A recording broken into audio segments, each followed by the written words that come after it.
Guidelines ಇದೆ. ಅದರ ಬಗ್ಗೆ ನಾವು ಸುಮಾರು ಚರ್ಚೆಗಳನ್ನು ಮಾಡಿದ್ದೇವೆ. ಪಕ್ಷದ ವತಿಯಿಂದ ಕೂಡ ಅನೇಕ ಚರ್ಚೆಗಳನ್ನು ಮಾಡಿ ಇದರ ಸಾಧಕ ಬಾಧಕಗಳನ್ನು ನೋಡಿದ್ದಾರೆ. ಎಲ್ಲಿ ಮ್ಯಾನಿಪ್ಯುಲೇಟ್ ಮಾಡೋದಕ್ಕೆ ಸಾಧ್ಯತೆ ಇದೆ ಅದಕ್ಕೆ ಎಚ್ಚರ ವಹಿಸಬೇಕು ಅಂತೇಳಿ ನಮ್ಮ ಪಕ್ಷದ ಕಾರ್ಯಕರ್ತರಿಗೆ, ನಮ್ಮ BLAಗಳಿಗೆ ಎಲ್ಲ ಸೂಚನೆಯನ್ನು ಕೊಟ್ಟಿದ್ದೇವೆ.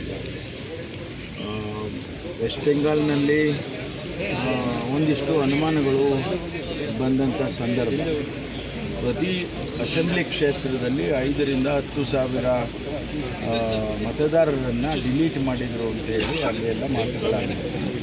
ಕರ್ನಾಟಕದಲ್ಲಿ ಆ ರೀತಿ ಆಗಬಾರ್ದು ಅಂತೇಳಿ ನಾವು ಎಚ್ಚರ ವಹಿಸಬೇಕು ಅಂತೇಳಿ ಇಡೀ ನಮ್ಮ ರಾಜ್ಯದಲ್ಲಿ ಎಚ್ಚರಿಕೆಯಿಂದ ಇರಬೇಕು ಅಂತೇಳಿ ಪಕ್ಷದ ವತಿಯಿಂದ ಸೂಚನೆಗಳನ್ನು ಕೊಟ್ಟಿದ್ದಾರೆ. ಅದಕ್ಕಾಗಿ ವರ್ಕ್ಶಾಪ್ಗಳನ್ನು ಮಾಡಿದ್ದಾರೆ.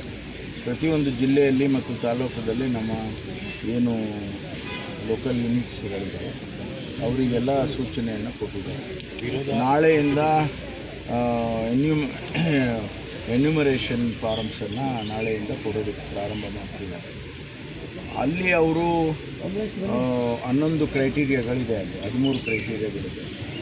ಅದರಲ್ಲಿ ಯಾವುದಾದ್ರೂ ಒಂದಿದ್ರೂ ಕೂಡ ಅದಕ್ಕೆ ಎಲಿಜಿಬಿಲಿಟಿ ಬರುತ್ತೆ ಅಂತೇಳಿ ಅವರನ್ನು ಈಗ ನಾವು ಅದನ್ನು ಎಚ್ಚರಿಕೆಯಿಂದ ನಮ್ಮ ಕಾರ್ಯಕರ್ತರು BLAಗಳೇನಿದ್ದಾರೆ ಅವರನ್ನು ನೋಡಬೇಕು ಅಂತ ಹೇಳಿ ಈಗಾಗಲೇ ನಾವು ಸೂಚನೆ ಕೊಟ್ಟಿದ್ದೇವೆ. ಆ 2 ಫಾರಮ್ನಲ್ಲಿ 1 ಫಾರಮ್ಮು ವಾಪಸ್ ಕೊಡಬೇಕು, ಇನ್ನೊಂದು ಅವರೇ ಇಟ್ಕೊಳ್ತಾರೆ. ಆದರೆ ಆ ಫಾರಮ್ ತುಂಬುವಾಗ ಸರಿಯಾಗಿ ಮಾಡಬೇಕು ಅಂತೇಳಿ ನಮ್ಮ BLAಗಳಿಗೆ ಸೂಚನೆ ಕೊಟ್ಟಿದ್ದೇವೆ. ವಿರೋಧ ಅಥವಾ ಹೋರಾಟ ಏನೋ ಪಕ್ಷದ ಕಡೆಯಿಂದ ಅಲ್ಲದ ಪಕ್ಷದಲ್ಲಿ ತೀರ್ಮಾನ ಮಾಡ್ತಾರೆ.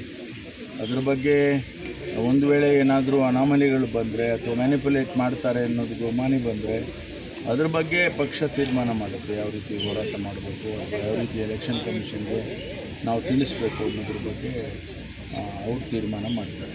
ಬಟ್ ಎಕ್ಸ್ಪೆನ್ಷನ್ ಬಗ್ಗೆ ನಮ್ಮ ಮಾಹಿತಿ ಇದೆ ಸರ್, ಡೇಟ್ ಅಥವಾ ಯಾವಾಗ ಆಗಬಹುದು ಅಂತ ಇಲ್ಲ, ಅದ್ರ ಬಗ್ಗೆ ನಮಗೇನು ಗೊತ್ತಿಲ್ಲ. ಇನ್ನೂ ಹೈಕಮಾಂಡ್ ಅವರು ತೀರ್ಮಾನ ಮಾಡ್ತಾರೆ.